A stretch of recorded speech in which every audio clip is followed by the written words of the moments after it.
Dear students, आज की हमारी जो लेक्चर है वो क्लॉज से रिलेटेड है। इससे पहले के लेक्चर में हमने बात की फ्रेज के हवाले से और उसमें फ्रेज के काइंड्स के हवाले से बात की और पर्टिकुलरली हमारी जो कन्वर्सेशन हुई वो नाउन फ्रेज से रिलेटेड थी। सो आइए आज हम समझते हैं कि यह क्लॉज होता क्या है। So let's have a look upon the definition of clause.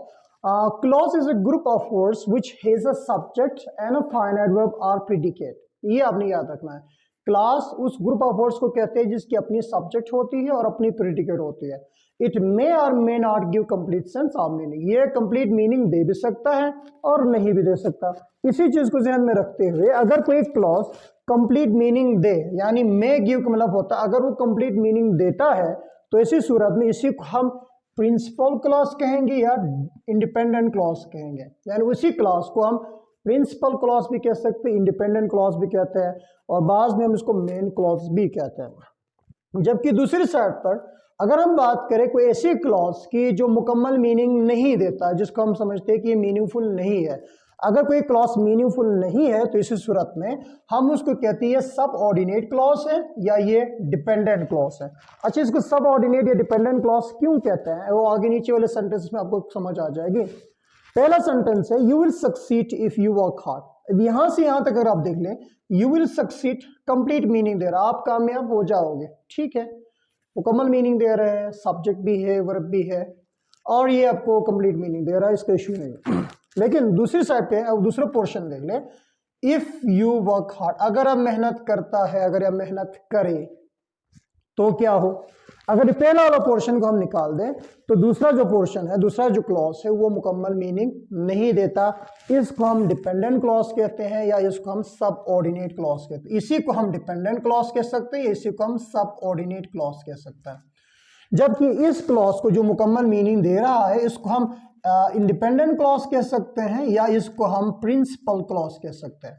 इसका आप इस तरह समझ सकते हैं चीजों को। और दूसरी बात, आप जो किसी भी डिपेंडेंट क्लॉज इंडिपेंडेंट क्लॉज के बारे में याद रखनी है वो ये है, जो आपके पास इंडिपेंडेंट क्लॉज होता है उसके साथ सब कोऑर्डिनेटिंग कंजंक्शन इस्तेमाल नहीं की जाती।